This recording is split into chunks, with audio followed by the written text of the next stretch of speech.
Black Panther 2 is scheduled to start filming next year, but who will play the main role of Black Panther? Hey, it's me, AP, and welcome to the Saturday Movie Show, everyone. I hope you're all having a lovely Saturday today. It's a bit of a windy, rainy day here in the UK, but it won't stop me from spreading the news of movie joy and movie booze sometimes. But yeah, so we got a really fun-packed show today of the Saturday Movie Show. Lots of different types of movie news, some good, some bad, and let's discuss it. So, first of all, the main news that has come out this week is that the Hollywood Reporter has reported that Black Panther 2 will start filming next year, in July of next year. That is the planned date as of now. It originally was going to be start filming of March next year, 2021. But obviously, with the sad death of the main star of Black Panther, Chadwick Boseman, who sadly passed away this year, it was postponed, the original date, but it now has been pushed to start production in July of next year, 2021. So it brings up the question of what they're going to do with Black Panther 2. I really enjoyed Black Panther. I thought it was a really good Marvel movie. It was probably one of my favorite Marvel movies at this point. It was really good. It was a different movie as well. You know, it felt like it was a celebration of culture, different cultures, and it just gave a different blend to what Marvel was offering in the movies previous. So I really enjoyed it, and I thought Chadwick Boseman was fantastic as the Black Panther, even in Civil War when they introduced him, and then in his film and in the Avengers movies. And now it's the case, where does it go here now from this point forward? It's been very secretive of what they will do now with the legacy of what Chadwick Boseman has built as his performance as Black Panther. So for me, I just want to discuss it here, and I know some people don't like discussing matters like this because it's an actor who's died, it's a beloved actor, but I feel, other people have discussed it. I didn't want to ever discuss it straight away after the death of him because I thought it was a bit disrespectful. But I want to now discuss it on screen and discuss where the series of Black Panther goes moving forward. So, the first the first thing you can say, are they going to recast the role of T'Challa and Black Panther, get someone new in there, a new face? I think that would be the best option personally. I know there's obviously there's legacy what the actor previously has made in that first film with Chadwick Boseman. It's a big legacy he's built there so far already in its only beginnings. But if you look in the comics, his character T'Challa, I hope I'm saying it right. I think I'm saying it right. His character is a mainstay in the comics. And I think to not recast that role would be a bad move, really. I know some people would not like that. I know a lot of people would find it disrespectful that they're recasting that character, but I think they need to moving forward because the MCU is gonna keep on going for 10, 20. It's just gonna go on forever and ever. It's more obvious now that they're gonna focus on TV shows at Disney Plus, and I think that will be more of the focus moving forward. But there's no doubt about it. The movies are still a big part of the picture when it comes to the MCU. So my personal opinion on this would be I would recast the role and get someone in new to play that role and just honour it. Do a performance that honours what was before and honour the legacy that way. You give a performance that, it can stand up and say, we did this for you as a performance. We want the character to live on, and we're going to keep on living it on with recasting that role. That would be my best option, the best case scenario, I think, moving forward with this. I think passing the torch now to like his sister or maybe a new character is too early on in the day. I think maybe that is what they're looking for in the future. Maybe his sister Shuri takes on the mantle of Black Panther. I know it's happened in the comics. I was doing a bit of research this morning, and to my knowledge, that there has only been 3 people who've had the mantle of Black Panther. I may be wrong. If I'm wrong, let me know in the comments below. But I believe that it's obviously T'Challa, Shuri, his sister, briefly, recently in the comics. And there was another character as well. I think it's Casper. Casper, I can't remember his name, but this is a character who impersonated Black Panther. And he was a police officer, this character. I can't remember the character's name. Casper something. Research it. Check it online. I'm sure it'll come up straight away. But this is a character that impersonated the Black Panther first, and then he went on to be a character known as the White Panther, which was just basically a reverse version of the Black Panther. So they could quite obviously go in that direction, just passing the torch. But again, I think it's too early on in the day to start passing on the torch when we've not really seen his story of Black Panther. We need to see more of that story first. I mean, it's like Iron Man movies, right? We've had 3 Iron Man movies, and we've had Tony Stark in a bunch of other movies, in small roles, larger roles. Now, if they ended up doing an Ironheart spin-off, which I'm sure they will at some point, the passing of Tony Stark's dead, his character is dead, but we can still have that passing the torch moment somehow with Robert Downey Jr. maybe as a virtual version of himself, as we seen in the last Avengers movie at the end of the movie. If they passed on that torch now to a female character or a male character to play that Iron Lad or Ironheart role, it would be okay, because we've had the legacy and we've had a long-term storytelling of Iron Man. And even if they just wanted to have a new Iron Man, someone take on the mantle of Iron Man, I feel like we've had the story of Tony Stark, and no one would be offended, and no one would be saying, this is not right. No one else should be taking on that mantle now. It's too early, because it's not too early. We've had the story of Tony Stark. His story has been told on screen. I'm sure, yeah, you could say there's more stories to be told with him. Definitely, certainly. And I'm sure maybe one day we might see Robert Downey Jr. return to another solo movie at some point. It's that saying, never say never. And I'm sure that goes for everything, especially in the movie business. But it would be okay to pass that torch now. It's the right time. But whereas with Black Panther, it's different. We've had one movie. Fair enough, we've had a few Avengers movies and Civil War, which were all great. But I feel like we need to see a trilogy of the character of T'Challa and his Black Panther first before we pass that torch on to another person. So I would recast the role. I don't think it's going to be interesting as well. If they say, for instance, they decide we're not going to recast it, we are going to pass the torch to his sister or another character. How are they going to do? Because they've said at this point they don't intend to use CGI to recreate Chadwick Boseman in any way. Whether they change that, maybe they asked the family of Chadwick Boseman to say, could we use it in a respectful way to give the character a send-off? So there is a possibility they could do that. Technology is getting better. Obviously, Rogue One was not great. The Leia and the Grand Moff Tarkin, that was not good CGI, but maybe a few years on, they've got a better technology, better grasp of how to do it. So maybe we will see a passing of the torch and they will do it that route. But if they don't use CGI, if they don't use CGI, maybe they could do something where it's just a body double in the Black Panther suit and he gets killed in action somehow. But I don't know. For me, it feels like we need to see more of his character. And you could even we've got the multiverse now. You could have Doctor Strange come into the story and take another T'Challa from another universe, and he comes in and he looks different. It's just a different actor. That would be probably the way to do it.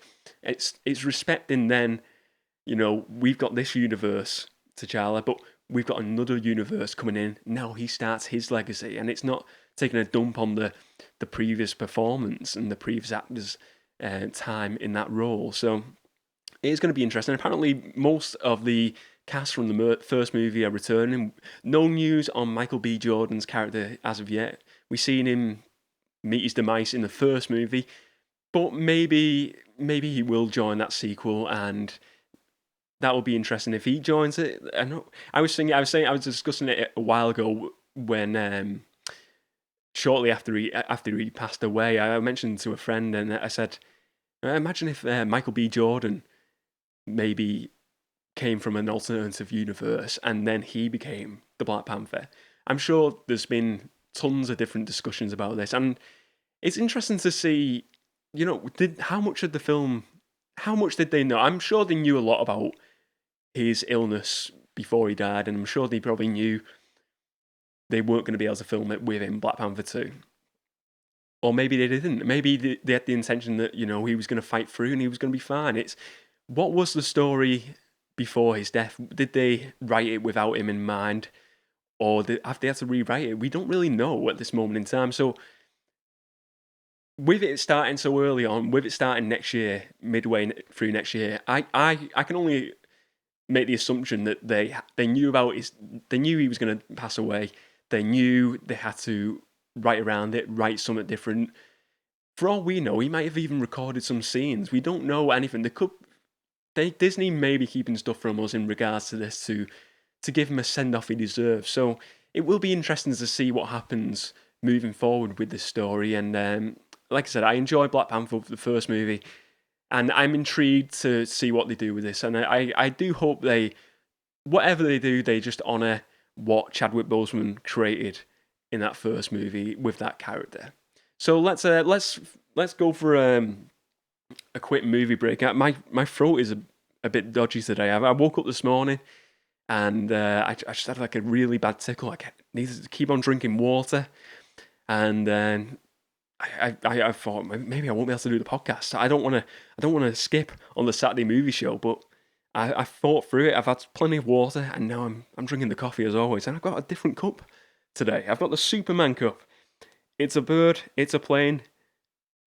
It's Superman. I think they skipped a few words there, but as always, I am drinking instant black coffee. Instant black coffee is my favourite. I'm not a big fan of milk in coffee. I always prefer my coffee to be black. It's the way I like it. No sugar, just straight up black coffee. It's the way I like it. It's tasty. And it's the best way to start a Saturday. Still early on for me. Still early on in the day before we've got plenty more stuff to do. Editing to do. Not too much editing though. As I say always with the show, there's no editing that goes on with the Saturday movie show. It is edit free. I record it, throw it into the computer, throw it on YouTube. That's the way it goes. So we've definitely got some more news to speak about today. As I said, it's a lot of big news. So let's see. Patty Jenkins, first of all, Wonder Woman 2. We discussed it in last week's show that the possibility of where the release would go. It's been announced this week that Wonder Woman 2 will still be released on Christmas Day in the US, and it will also be released at cinemas, available cinemas across the world, and on HBO Max, and no extra subscription fee required. So if you are a subscriber of HBO Max, you get Wonder Woman 2 on Christmas Day, no extra cost. I think that is awesome. I'm so happy that they stuck to the Christmas Day release. I imagine Patty Jenkins put out a statement on Twitter. I think I've got the statement here anyway. Let me just read it through so we can just discuss what she's been saying. So Patty Jenkins, a few days ago, released this. The time has come. At some point, you have to choose to share any love and joy you have to give. Over everything else, we love our movie as we love our fans. So we truly hope that our film brings a little bit of joy and reprieve to all you this holiday season. Watch in theatres, underlined, where it is made safe to do so. Check out the great work cinemas are doing, and it's also available in the safety of your own home on HBO Max, where it is not. So what I've been reading about this, basically, so HBO Max here in the UK is not available at its current time. They are set to launch it next year. But it is going to be available for UK subscribers it's going to be on like Sky, Amazon, a lot of different box office on demand services at Christmas. So we will all be able to watch it here in the UK. I think it's going to vary across the world. I can't imagine they're going to try and stop it from. I think they're going to want it to be available in most countries on demand services. So definitely look out for that. I think it's a big move by Warner Brothers, and I think it's a bold statement moving forward. It's to say, we can't take any more delays, and we're going to take the risk. As I mentioned last week, they're taking the risk. They're taking the gamble. Disney took it on Mulan. It didn't work out as well, but they've learned also from Disney's mistakes. Disney put out Mulan on the Disney Plus service, but you had to pay an additional fee. And they have looked at that and they've realised that Disney made something of a mistake there. People were not happy. People maybe didn't want to purchase it. So they've said, we are going to launch a big blockbuster movie on our new service, our new streaming service, HBO Max. And this is going to be getting in tons and tons of new customers for HBO Max. It's a bold, and I think it's a really smart move by Warner Brothers to put this out. And I can imagine from that tweet, it sounds like Patty Jenkins did not want to have it released on HBO Max, but she still has the cinema release as well. It's if you can get to a cinema and it is available to watch and it's safe to do so, you can still have that cinema experience. So I think it's the best of both worlds, and I think moving forward with film releases going into next year, I think this is the way forward. I think, why not do it like this? I think this is a method that should have been done prior to all this pandemic. I think it is a great idea for people. Some people can't get to the cinemas. Why not give them the same option as people who can get to the cinemas? So I think it's a really good move, and I'm really happy that we're going to see 2 awesome movies on Christmas Day now. So we got Soul by Disney Plus. That is going to be amazing. I can't wait to see that. And Wonder Woman 2. I'm looking forward to that. 1984. I think it's going to be great. It's got the Mando himself in, so as the villain, as Maxwell Lord, is it? So I'm really excited for that. Some other film news as well. Coming to America, the sequel to Coming to America. That can be a bit confusing, can't it? It was originally slated for around the Christmas December release. It has now been pushed to March 5th, 2021. This will be released on Amazon Prime Video, and that is the sequel to Eddie Murphy's movie from the 80s. I enjoyed Coming to America. I'm really excited to see the whole original cast coming back for Coming to America too. So it'll be that'll be a really good watch, I imagine, in March. I'm looking forward to that. More movies. It's great. It's awesome. Puts a smile on my face.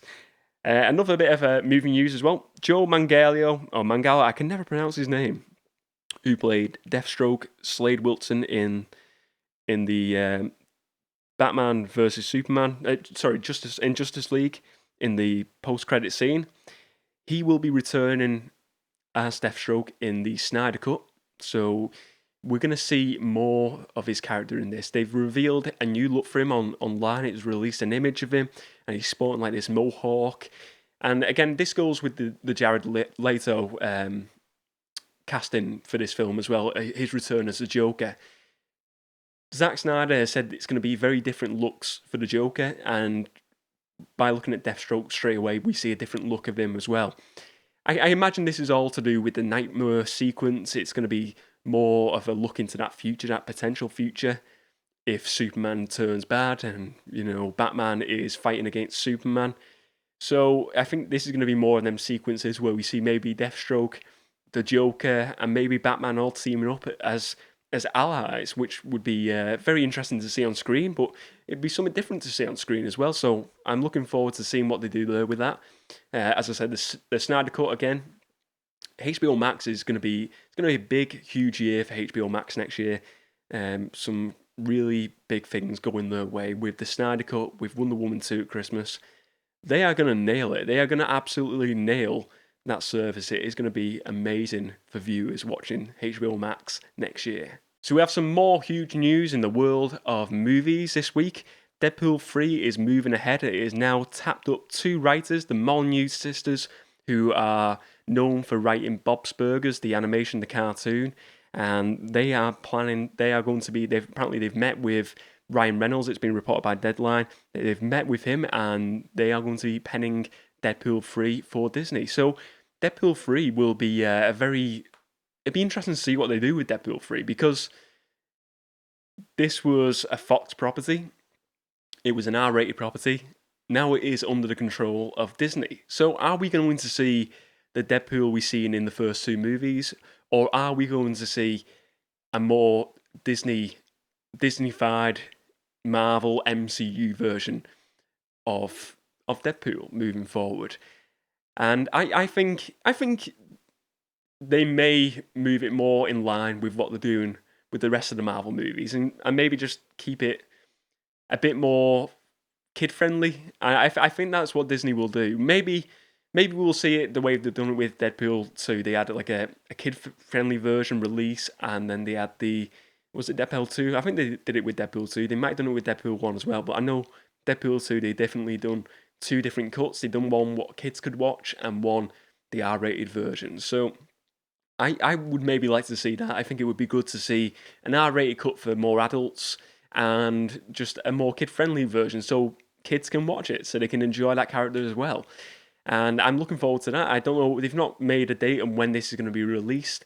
I'm sure at future big conferences of Disney, they're going to release more of the Marvel slate moving forward, but I imagine that's going to be next year moving forward. Now it's going to be at the end of next year once the pandemic hopefully has eased down a bit, they may announce more of the slate of movies and TV shows for the Marvel Cinematic Universe, and that'll be exciting. So I'm looking forward to that. I enjoy Bob's Burgers. I've not watched a ton of it, but what I've watched of it is really fun. It's a fun show. I mean, anyone who can write for any type of comedy will fit in well with the model of what Deadpool is now, because it's a comedy superhero comic book movie. I hope it's going to be ace. I enjoyed the first two movies. I thought the second one was very good, and very underrated. Really, I think it got acclaim, but it didn't get as much acclaim as it should have. I thought it was a really cool movie. So that'll be awesome. I can't wait for that next year or whenever that movie comes out. When we hear a bit more of that, maybe see some more trailers. In other news this week, in the movie world, we got the Tom and Jerry trailer for the Tom and Jerry movie. The movie the world didn't know they wanted. I didn't know I wanted it, and I still don't know whether I want it. I don't think this trailer has done... I didn't even know Tom and Jerry was going to get a movie. So they've done a CGI/live action movie, similar to like Space Jam, where Tom and Jerry are going into a hotel and it's just a whole load of Tom and Jerry stuff. And it's got Chloe Moretz from Kick-Ass and Michael Pena from Ant-Man involved as well in the cast. And it just doesn't look like a movie for me from the trailers anyway. I'll definitely give it a watch when it comes out. I enjoyed Space Jam, and if it's anything, I mean, if it can go side by side with something like Space Jam, I will eat my hat and say, you know what, thumbs up to them. But we'll see. Time will tell. So that's coming out next year at some point. We don't know whether that's coming on streaming or if it's going to be a theatrical release at this moment in time. But who knows? Who knows what 2021 will bring us all. So let's just discuss now a bit of what I've been watching this past week. So I have been watching a few different movies and some TV shows as well. And the most notable one is yesterday for the first time ever, I watched The Cannonball Run, which stars Burt Reynolds and tons of other famous actors. And first time I've ever seen it. It's something it's been on my movie list. I put out a video this week about my movie list watching for this year, and Cannonball Run was one that I've added to the list and I wanted to watch. So I gave it a watch this week, and I really enjoyed it. I thought it was a fun movie. It made me laugh. There was some references I didn't get, but for the majority, it was great to see like Roger Moore just doing a parody of himself as James Bond, like a James Bond parody as well. Burt Reynolds was great in it. I thought he was fantastic, and I really enjoyed it. I'd definitely recommend, if you've never seen The Cannonball Run, give it a watch. It was a really funny movie, and to my surprise, I was looking on Wikipedia. Apparently, there's 2 sequels to The Cannonball Run as well. So there's Cannonball Run 2, and then there's a third movie which I believe has a different name. But I'm definitely going to give them all a watch. If it's anything like the first movie, it was just a fun movie you put on a rainy day, and it uplifts you. It's a cool movie. I enjoyed it. It was great. So yeah, I'm gonna recommend that, and I'm definitely gonna watch the two sequels to the Cannonball Run. And second of all, The Mandalorian. New episode came out the other day, and I mean, this season, right? So this season, Baby Yoda, the child, he feels different.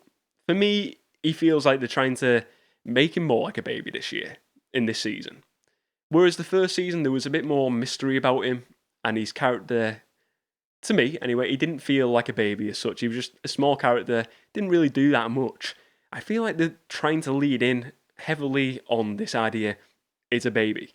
It's a baby. We had it this week with him going in like a school. We seen him like getting told off by the Mando. I don't get me wrong. I really enjoyed it, and this is just my interpretation of what is going on. It feels like they're making him more babyish, and they're trying to have that like sort of fatherly son, father baby type relationship between Mando and the child.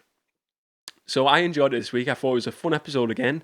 It was great to see more of why they want Baby Yoda, why do they want the child. So we get the scientist from the first series again, and he's talking about the M count, the midichlorians, and it shows in this tank a figure that we don't know what that figure is. And I keep on watching The Mandalorian, and I'm like, I sometimes I watch it and I forget where I am in the Star Wars timeline, in Star Wars canon. I'm like, is this set before the originals or is it after? And I'm like, I honestly get confused sometimes watching it.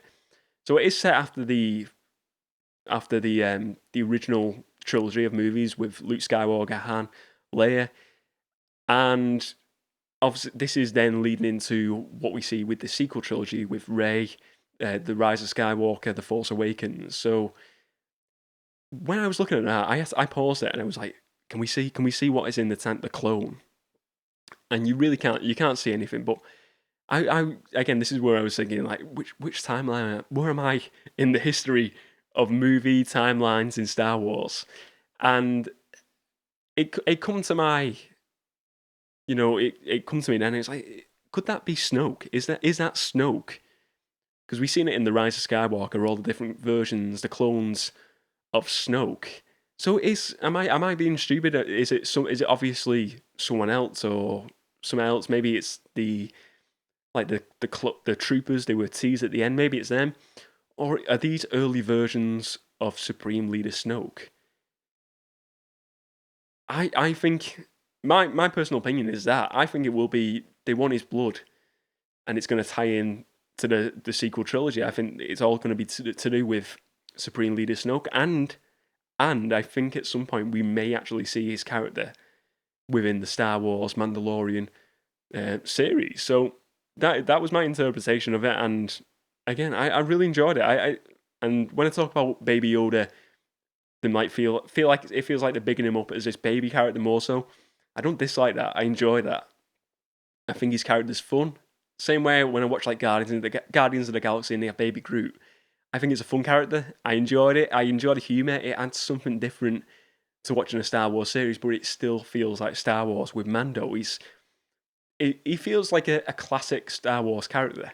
If you put him in the original movies, he wouldn't feel weird. He'd just feel like he fit into that universe. And it feels like, again, it's just a pure expansion of what they created in the original movies, which I love. And I honestly enjoy every time I watch The Mandalorian. It just brings a smile to my face. It's just the music's great. The look of the show, it's phenomenal what they can do now with the fact this is all shot in a studio in these big on this stage. I keep on stagecraft, I think it's called. This massive studio with massive LED TV screens, basically, but these huge screens, and then they render it all, so they put all the backgrounds in real time. There's no green screens, no nothing like that. I think it is absolutely fantastic what they're doing with that and the look of it. We have come a big long way from from the way movies were created in the 70s, the 80s, the 50s. It is fantastic that we can now create all this in one room. I'm just in awe of that idea that you can create all that. And I think it is, kudos to Disney for creating that and putting the money in to create that, because they will, as I said, that this will be used by lots of different film companies moving forward. They'll have their own versions of it, or they'll be renting out Disney's ideas. It is a fantastic idea, and kudos to them for creating a fantastic show. I really enjoy The Mandalorian, and every time I watch it, as I said, big smiles from me. If you enjoyed this video today, please do give it a like and subscribe to the channel for more movie-related videos. And if you want to support this channel more so, you can check out the Amazon affiliate links below. If you purchase something through those links, I get a small percentage of the sale, and it goes to supporting myself, but also supporting the great community we're building here on this channel. So all support is much appreciated. Thank you. So let me know your thoughts on all these stories that I've been reporting to you today in this video. What do you think is going to happen with Black Panther? That's a big one, really. What would you like to see in Black Panther 2? How do you think the story should be moved forward, moving into the future of the MCU? Let me know your thoughts below, and hope you all have a fantastic Saturday, and thank you very much for watching.